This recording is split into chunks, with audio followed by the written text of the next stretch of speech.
Nous sommes de retour sur le plateau d'Africa 24 pour la suite de cette émission consacrée ce jour au système sanitaire béninois et à l'assurance maladie. Nous sommes toujours en compagnie de Dr Georges Baguidi, qui représente le candidat Pascal Irénée Poukaki sur ce plateau, de Paul Tossa, qui représente le candidat Lionel Zissou, du Dr Ismaël Mamassika, qui représente le candidat Sébastien Diavon, et de Ernest Baguidi, qui est le président de l'association Bénin Santé et Survie du consommateur, acteur de la société civile. Merci à vous d'être toujours en notre compagnie. On avait coupé le tour de table qu'on faisait sur M. Tossa. Vous avez la parole maintenant pour nous dire entre le côté matériel et le côté humain, vous mettez l'accent sur quoi concrètement, vous? Alors, merci, mais je vais revenir sur quelque chose qu'a dit M. Baguidi, qui est représentant de la société civile, parce que je suis désolé de ne pas répondre à la question tout de suite, mais il m'a fait dire quelque chose que je n'ai pas dit, dont j'ai voulu rectifier. Je n'ai jamais dit que le candidat Lionel Zissou est venu pour faire le lit de la diaspora. Ce n'est pas ce que j'ai dit. J'ai dit qu'il y a des compétences béninoises à l'extérieur qu'on peut exploiter au Bénin, et un des axes de la politique santé du candidat Lionel Zissou fait partie. Mais ça ne veut pas dire que les médecins ou le personnel soignant qui est au Bénin doit être laissé de côté. Ce n'est absolument pas ça. Je n'ai jamais dit qu'il est venu pour faire le lit de la diaspora. Et je suis bien placé pour vous dire que vous avez des évacuations sanitaires vers la France où les personnes se font soigner par des médecins béninois qui sont là-bas et qui n'attendent que des choses changent dans leur pays pour rentrer. Alors, on ne peut pas dire qu'on va fermer les yeux sur ces compétences parce qu'on en a besoin. Alors, pour revenir à votre question, moi, je pense qu'il faut allier les deux. C'est pas une question uniquement de matériel ou humain. Mais moi, effectivement, il faut mettre l'accent sur le facteur humain. Parce qu'on peut avoir les machines, on peut avoir tout ce qu'on veut. Lorsque l'humain n'est pas bien traité, les machines ne serviront absolument à rien du tout. Alors donc, il faut absolument, effectivement, revaloriser les conditions de vie et de travail des médecins qui sont sur place, que je félicite beaucoup d'ailleurs, parce que dans des conditions très difficiles, ils arrivent quand même à apporter un minimum à la population. Mais de notre côté, où on va revaloriser leurs conditions de vie, il faudra être un peu plus exigeant également envers les médecins. Ce que propose le candidat Lionel Zissou, par exemple, c'est de revoir les textes réglementaires pour finir avec quelque chose dans notre pays et qui n'est d'ailleurs pas uniquement observé dans le domaine de la santé, c'est finir avec l'impunité. Il y a des erreurs médicales aujourd'hui qui ne sont plus admissibles et sur lesquelles il faudra absolument qu'on regarde un peu de plus près. Il faudra que l'ordre des médecins joue pleinement son rôle. Et c'est de ça, c'est un des aspects du projet de société du candidat Lionel Zissou. Alors donc, ce n'est pas une question de développer le matériel à la place de l'humain. Il faut allier les deux, mais mettre quand même l'humain dans les bonnes conditions de travail pour qu'il puisse travailler justement avec ces matériels. Je l'ai dit en début d'émission, beaucoup de réactions de téléspectateurs, Ariel Monchor, Benader Anato, Kouagou, Bertin, Dagbatiri. On donnera lecture de quelques préoccupations soulevées par ces téléspectateurs-là. Mais avant, on va prendre quand même la réaction de l'homme de la rue, qui est impatient ou non, mais qui a son mot à dire quand même. Suivons plutôt. Quand vous amenez un de vos parents qui est malade à l'urgence, on vous dit non, que attendez, vous allez remplir telle chose, jusqu'à ce que la personne perde la vie. C'est pas du tout bien. Vous allez à l'hôpital, il y a des gens qui n'ont pas de moyens, qui sont là. On parle de cas sociaux et tout. Moi, je ne vois pas. Je peux dire que les moyens ne sont pas disponibles.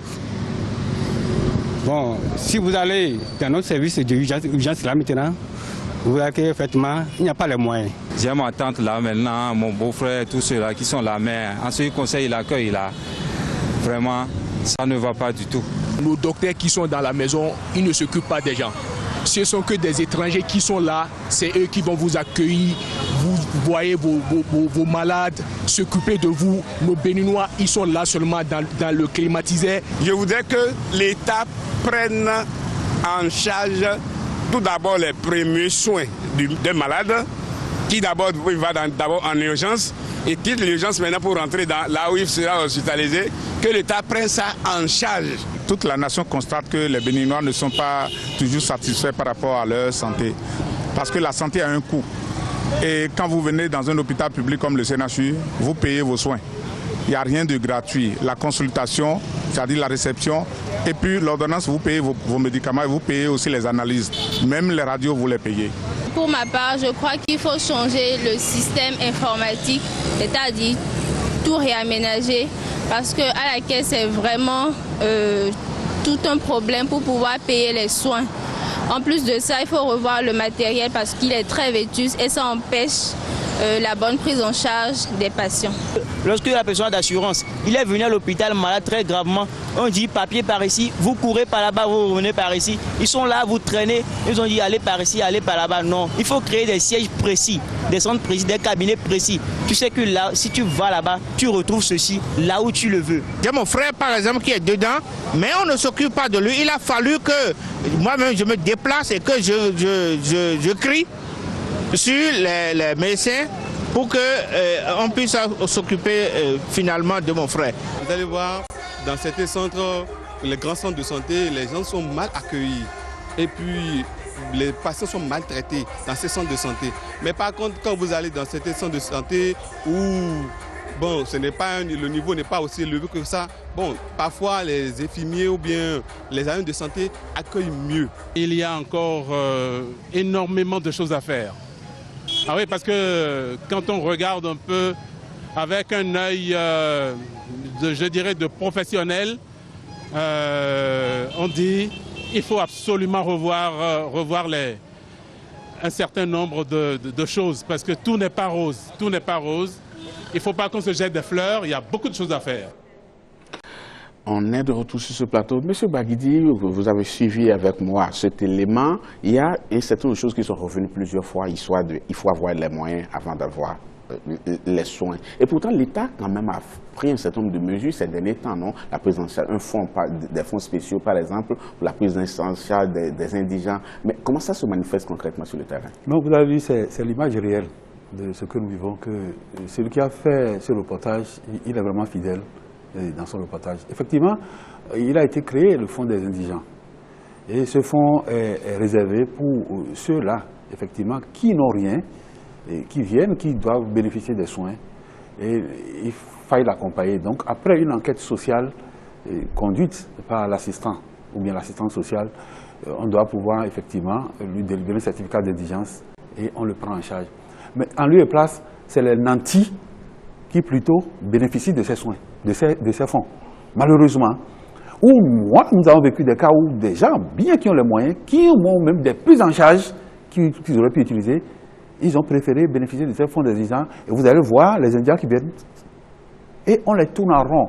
Ou bien c'est le service qui s'en occupe, qui leur exige encore des rançons avant de leur faire bénéficier. Donc il y a un dysfonctionnement total. Il y a une institution sociale que si on ne corrige pas, ceux qui disent, effectivement, il y a un point sensible, quand vous êtes malade, ce qui vous fait peur le plus, c'est la première prise en charge.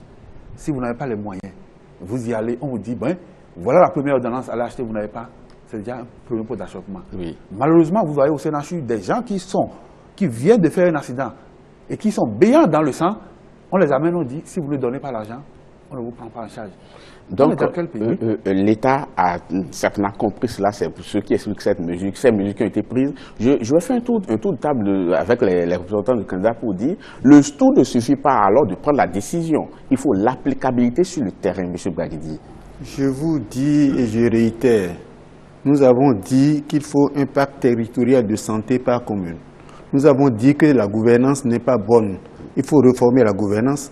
Et après la gouvernance, maintenant, il faut aller vers la réforme des hôpitaux avec leur système de financement. Aujourd'hui, personne ne peut me dire autour de la table ici combien coûte tel acte de tel autre. Ce n'est pas réglementé, ce n'est pas normalisé. Dans ces conditions, on ouvre la voie aux abus et autres. Quand on crée un fonds où il n'y a pas de manière de procédure, vous pensez-vous que le ministre est plus en mesure de juger de qui est pauvre par rapport au maire? Le maire connaît les pauvres de sa commune. Pourquoi n'a-t-on pas décentralisé? La loi est là, on n'applique pas. Le résultat est là. Il faut décentraliser, déconcentrer, ramener le pouvoir auprès du peuple. Les cliniques privées qui marchent, c'est parce que le pouvoir est auprès de l'action. Et pourquoi ne pas le faire dans le public? Donc réformer les hôpitaux, responsabiliser les professionnels, amener les élus autour, mettre un véritable conseil d'administration, définir une politique de tarification claire, et vous verrez que ça marchera. Après cela, maintenant, je rejoins mes confrères pour dire qu'il faut mettre des équipements partout, mais pas à Cotonou, à Port-Nouveau, dans chaque milieu, pour que les gens n'aient pas parcouru des milliers de kilomètres pour venir s'asseoir à Cotonou, soit disant qu'ils veulent se soigner. Dans chaque département, créer de véritables pôles d'excellence de la santé. C'est ça que Pascal Yéné-Koupa a dit, que même les hôpitaux universitaires seront modernisés. Mais modernisés, si autour il n'y a pas le système cohérent de gestion, ça ne donnera rien. Et c'est ce système-là qui crée des fonds qui n'aboutissent à rien. Je l'ai dit à l'époque, le RAMI, on viendra là-dessus, je ne vais pas anticiper. Ça ne peut qu'échouer. Bien entendu. Monsieur Mamasika, on essaie quand même de donner beaucoup les agents de santé, quand bien même ils ne travaillent pas toujours dans de très très bonnes conditions, mais il y a un certain nombre d'erreurs qu'on note quand même qui sont impardonnables et qui affectent la vie des patients. Alors, quelles mesures faut-il prendre pour que le personnel soignant se dit attention, on peut me taper dessus si éventuellement je suis coupable ou il y a des manquements dans mon travail? Alors, avant de répondre à la question, je parlerai d'abord, je parlerai rapidement de l'approche de notre candidat Sébastien Germain-Ajavon par rapport aux urgences. Pour pallier à tous ces problèmes, on a proposé, nous, dans notre programme, tout patient qui se présente dans un service d'urgence, on ne lui demande rien à première vue. Il est transporté par les pompiers, on le pose aux urgences, on le prend en charge. On pallie à l'urgence, parce qu'une urgence, ça n'a pas de délai. Une urgence, il faut vite le prendre en charge pour éviter les complications. Une fois qu'on finit de pallier à l'urgence, le reste, on peut réfléchir pour voir et faire. Là, ça sauvera beaucoup de vies. Donc, aujourd'hui, tout patient peut se dire, une fois que le président Sébastien Germain-Ajavon prendra la magistrature suprême, quand on se présentera aux urgences, les urgences, que ce soit un accident de la voie publique, un infarctus du myocarde, si on arrive à le diagnostiquer, parce qu'on n'a pas le matériel pour faire des diagnostics de ce genre de pathologie, ils seront pris en charge pour les 24 premières heures rapidement et sans risque. Mais maintenant, si on revient... quelques minutes pour l'émission, donc allons très vite, s'il vous plaît. Si on revient sur votre question, comment motiver? Il faudra qu'on puisse donner assez de moyens à l'ordre des médecins pour pouvoir mettre la pression sur les praticiens. Quand on prête le serment, on prête le serment pour pouvoir donner le soin aux populations. Donc l'ordre des médecins doit obligatoirement jouer son rôle. Et ce rôle de l'ordre des médecins, c'est de suivre en fait,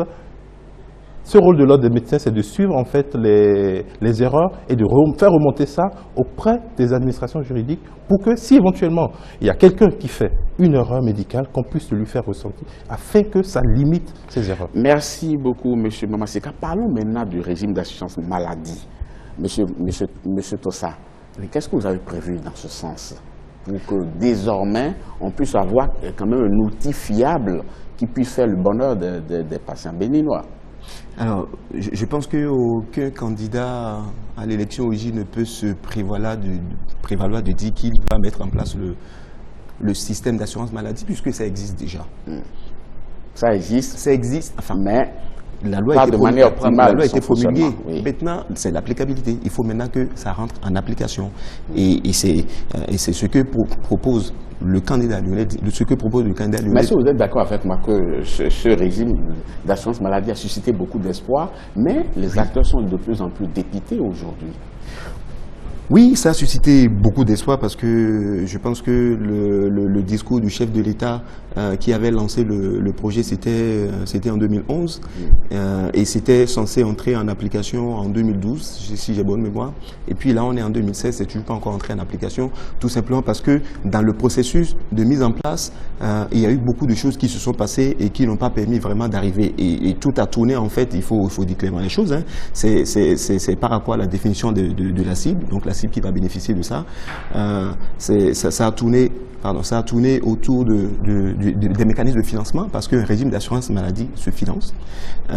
Et c'est ce que justement propose le candidat Lionel Zinsou, c'est d'élaborer une stratégie pour que le régime d'assurance maladie soit effectivement effectif dans les quelques mois après sa prise de pouvoir. Merci, Dr Georges Baguidi. Je pense personnellement qu'à l'étape d'aujourd'hui, la loi telle que votée n'aboutira à rien.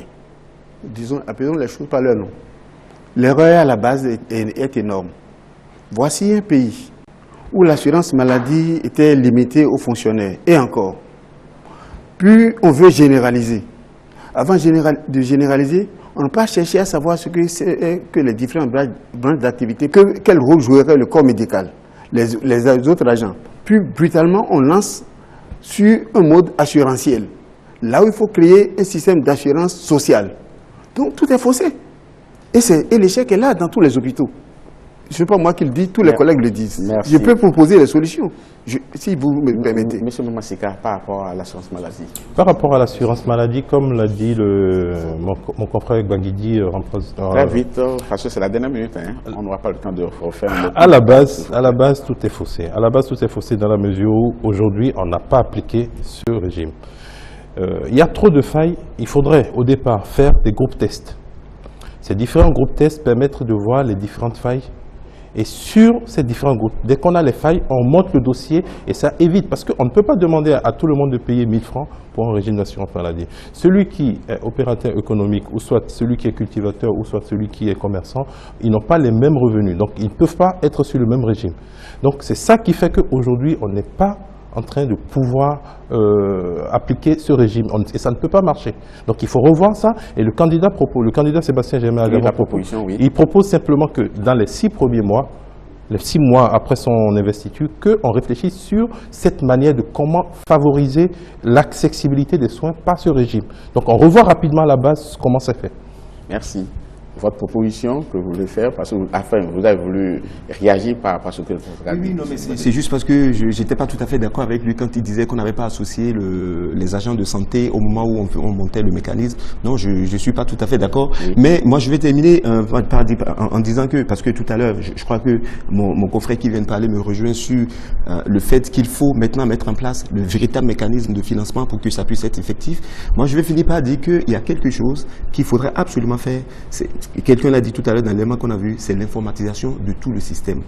Et donc, ça, il faut le moderniser. Il faut moderniser, il faut informatiser et il faut aujourd'hui qu'on passe à ce qu'on appelle le paiement dématérialisé. Ça va permettre aujourd'hui de résoudre énormément de problèmes quand vous arrivez aux urgences. Merci, M. Tossal. Dr Georges Gbagidi, votre proposition, justement. On ne fera jamais l'assurance maladie universelle sans une démocratie sanitaire, en responsabilisant tous les acteurs et en les organisant, les accompagnant pour qu'ils sachent que l'assurance maladie universelle est leur œuvre, leur bien. Mais si nous restons au sommet de l'État avec une telle malgouvernance pour dire qu'on leur fait l'assurance maladie universelle, ça ne marcherait pas.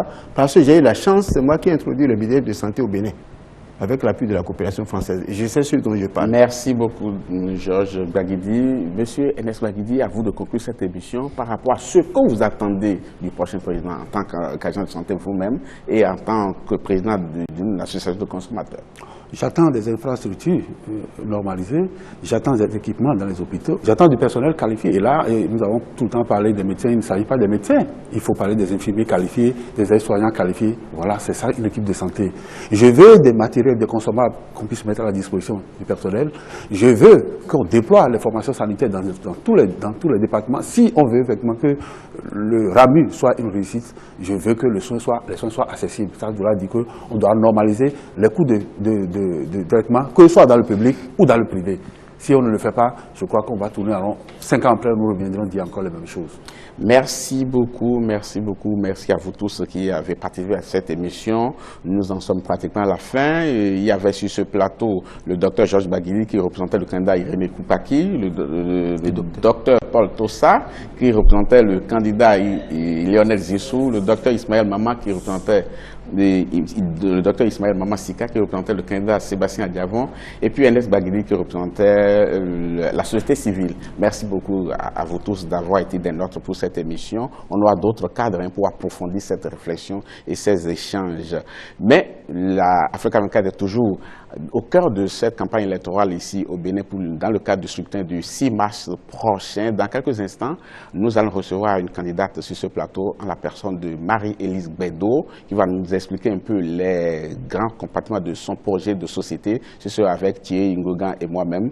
Mais avant, nous allons prendre les nouvelles du terrain avec le journal de campagne. Suivez tout de suite ce journal présenté par Franck Noudauphiné. Bienvenue sur Africa 24. Au Bénin, on s'achemine peu à peu vers la fin de la campagne électorale qui a démarré le 19 février 2016. À Abomey-Calavi, c'est une foule en liesse qui est venue accueillir Zakari Syriac Goudali.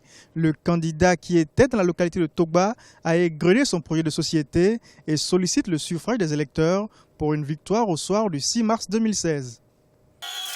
C'est à Togba, dans la commune d'Abomey-Calavi, que Zakari Syriac Goudali et son staff de campagne ont mis le cap. Pour la circonstance, l'hôte du jour a été accueilli sous des chants et des acclamations. Il a une fois de plus décliné son projet de société et appelé ses militants à sortir massivement le jour du vote. Le droit de cesser de venir au Bénin, qu'est-ce qu'on en fait? Alors qu'il a été dit que lorsque vous fermez les écoles, il faut ouvrir les prisons. Et parce que nous ne voulons pas que nos enfants aillent dans les prisons au lieu d'aller dans les écoles et dans les universités. Merci, mon président.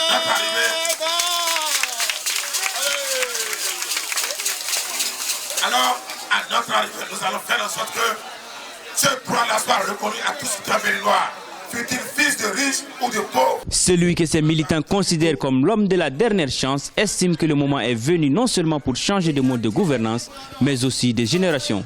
Il estime que pour avoir toujours résidé au Bénin, il incarne celui qui connaît le mieux les réalités du pays. Il promet l'accès à l'éducation et à la santé pour tous. Nous allons véritablement tout faire pour qu'il soit mis à l'application du nouveau programme d'enseignement que nous appelons Adresse la compétence, qui nous fabrique des machines inutilisables et hors d'usage aux besoins.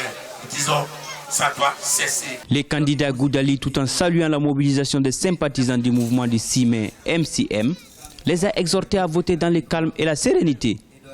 Les Béninois, dit-il, doivent encore montrer l'exemple en matière de démocratie. Fernand Amoussou est allé apporter un message d'espoir aux jeunes du 6e arrondissement de la ville de Cotonou. Le candidat à l'élection présidentielle veut essentiellement lutter contre la corruption et la vie chère. Suivez ce reportage de Viviane Baoken. Dans le 6e arrondissement de la ville de Cotonou, le général Fernand Amoussou, candidat à la présidentielle au Bénin, a porté un message d'espoir à la jeunesse. Une jeunesse qu'il considère désolidarisée et sous-employée. Il envisage donc assouplir le système éducatif national afin de favoriser l'emploi des jeunes. Pour les jeunes, il y a beaucoup de solutions. Nous devons d'abord revoir notre éducation nationale et faire en sorte que ce qui est enseigné à nos enfants dans les écoles leur permette de trouver du travail. Pour le candidat Fernand Amoussou, le problème de l'éducation au Bénin part de l'inadéquation entre les formations, les besoins des entreprises et les exigences de l'auto-emploi. À cet effet, il entend établir des partenariats réels avec les entreprises afin que ces derniers puissent tirer des profits de l'État en employant des jeunes. Nous devons aussi négocier des partenariats avec les entreprises.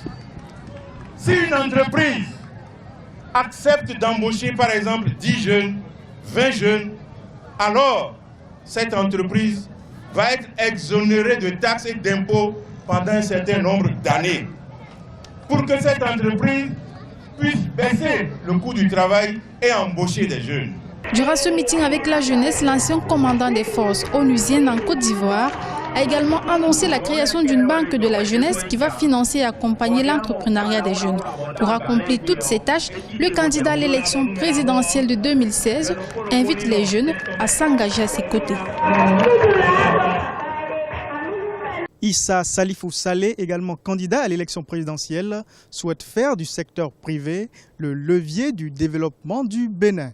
Le candidat qui poursuit actuellement sa campagne électorale à l'intérieur du pays est convaincu que seuls les jeunes pourront véritablement faire décoller le Bénin économiquement.